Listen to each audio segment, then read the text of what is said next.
Shalom jemaat kekasih Tuhan Yesus Kristus.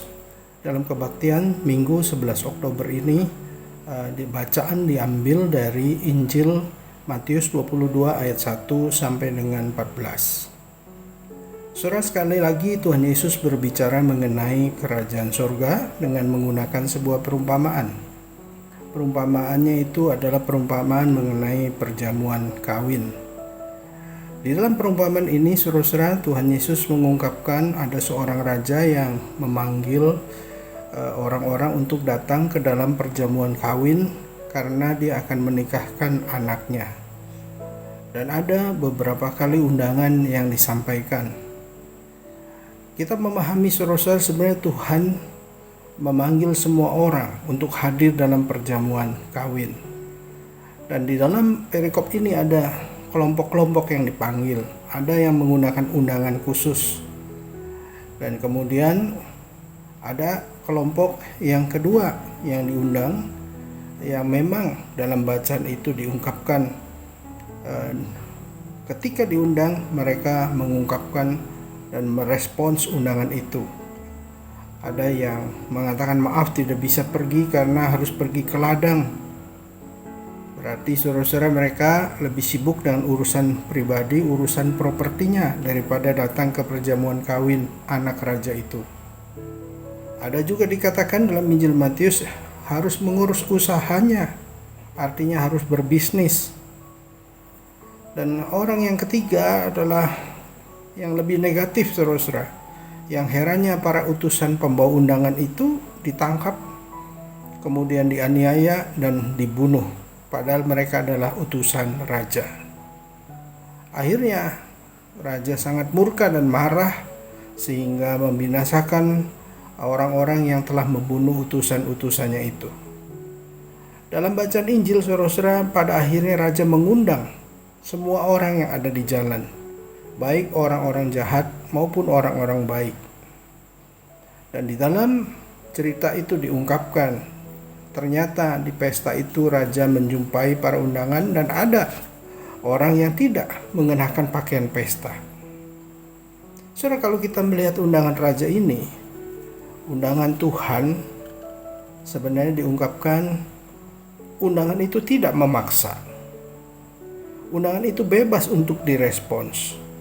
Ini adalah sebagai simbol bahwa kerajaan sorga itu, bahwa Tuhan itu, bahwa Allah itu memanggil semua orang. Allah selalu membuka dirinya, mengulurkan tangannya, supaya kita bisa kembali ke jalan Tuhan.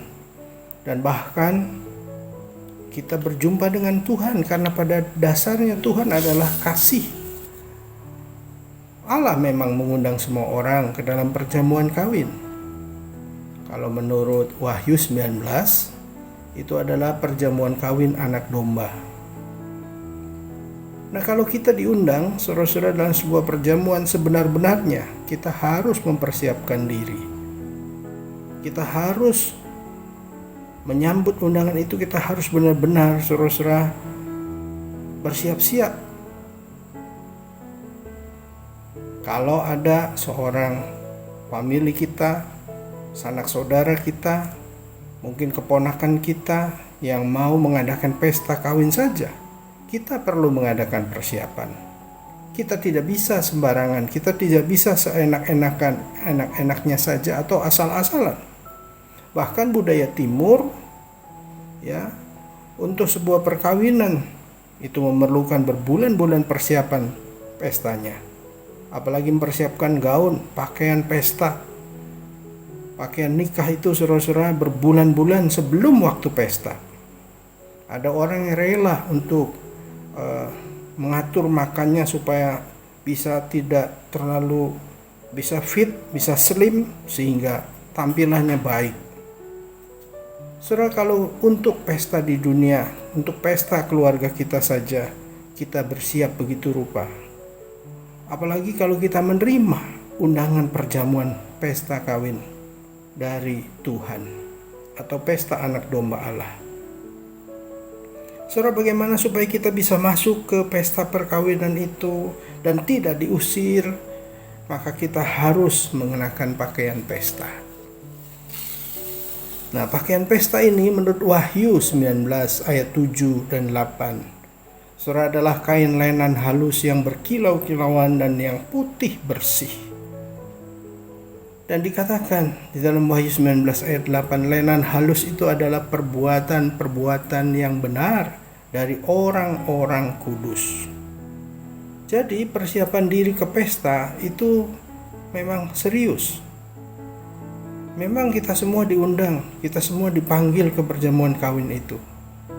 Ya, setelah kita menerima Tuhan Yesus sebagai Tuhan dan Juru Selamat, maka sesungguhnya harus ada langkah selanjutnya, bahwa kita harus hidup sesuai dengan apa yang Tuhan mau. Hidup harus sesuai dan berpadanan dengan kehendak Tuhan. Karena Matius 7 ayat 21 mengungkapkan, bukan setiap orang yang berseru kepadaku Tuhan, Tuhan akan masuk ke dalam kerajaan sorga, melainkan dia yang melakukan kehendak Bapakku yang di sorga. Itu kata Tuhan Yesus. Jadi setelah orang percaya kepada Tuhan Yesus dan ketika mendengarkan panggilannya dan percaya kepada Tuhan Yesus, pertanyaan selanjutnya adalah, saudara-saudara, setelah kita mengakui Yesus Tuhan dan Juru Selamat, apakah kita suka firman Tuhan? Ada orang yang menjawab suka, ada yang menjawab kadang-kadang, bahkan yang baik ada yang sangat suka sekali. Kalau ditanya lagi, apakah Anda membaca firman Tuhan? Ada yang mengatakan, saya setiap hari membaca firman Tuhan. Apalagi di zaman pandemi seperti sekarang. Saudara, kalau hari Minggu ada seorang anggota gereja yang mengikuti kebaktian, 5 kebaktian. Saudara-saudara, 5 khotbah diikuti. Bahkan menjadi hobi baru membanding-bandingkan satu khotbah dengan khotbah yang lain. Nah, setelah kita membaca firman Tuhan, apakah kita mengerti firman Tuhan itu? Itu pertanyaan, saudara-saudara. Kalau kita tidak memahami, tidak mengerti, apakah ada usaha kita untuk mengerti? Nah, bahkan setelah kita mengerti, setelah kita paham, apakah kita mau melakukannya? Ada lagi yang menjawab kadang-kadang. Kalau lagi suka melakukan, kalau tidak, tidak. Padahal saudara-saudara, menurut Matius 7 ayat 21 tadi, siapa yang bisa masuk ke dalam kerajaan sorga adalah orang-orang yang melakukan kehendak Bapakku yang di sorga, yaitu pelaku firman Tuhan. Nah, sehingga Tuhan Yesus dalam perumpamaan ini, Matius 22 ayat 14, mengungkapkan banyak yang dipanggil, sedikit yang dipilih. Bisa jadi gereja itu penuh pengunjung. Bisa jadi gereja itu anggotanya begitu banyak. Pertanyaannya, apakah semuanya itu dipilih? Maka jawabnya itu semua tergantung. Apakah anggota-anggota gereja itu menjadi pelaku firman Tuhan atau tidak?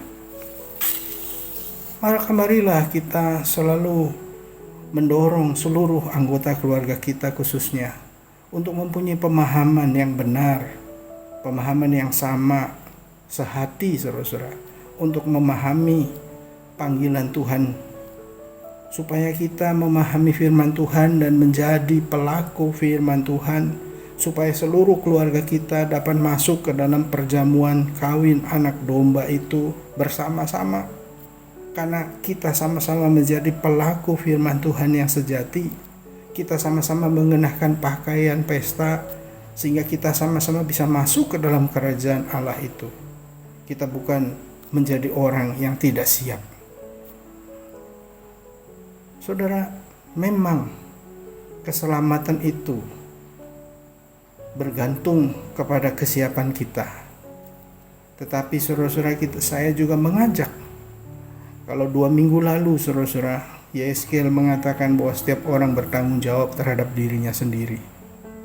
Maka melalui firman Tuhan hari ini, juga di dalam rangka bulan keluarga kita, marilah kita mengingat supaya kita menjadi keluarga yang sehati. Ada banyak saudara-saudara orang yang mengatakan, kalau saya sudah percaya, saya sudah mengikut Kristus, maka istri saya, maka anak saya juga harus percaya dan harus mengikut Kristus. Persoalannya saudara-saudara, apakah kita sudah memahami firman Tuhan? Berusaha memahami firman Tuhan, mempraktekkan firman Tuhan itu dalam hidup sehari-hari, supaya pada akhir zaman ketika perjamuan anak domba, perjamuan kawin anak domba itu berlangsung, maka kita menggunakan pakaian pesta perkawinan. Karena baik saudara, istri, anak mempunyai pemahaman yang sama, sehati, sepikiran, mengutamakan Tuhan, mengutamakan kebenaran, kekudusan, dan mempersiapkan diri memasuki pesta yang terakhir yang Tuhan siapkan untuk setiap orang yang benar-benar sudah siap masuk ke pesta perjamuan kawin Tuhan itu. Saudara, waktu kita semakin hari semakin sedikit. Mari kita menjadi pengikut Kristus yang sejati. Apakah itu? Menjadi pelaku firman Tuhan yang sejati. Karena hanya mereka yang siap menghadapi panggilan Tuhan yang terakhir, yaitu masuk ke dalam pesta perkawinan seperti yang diungkapkan oleh firman Tuhan hari ini.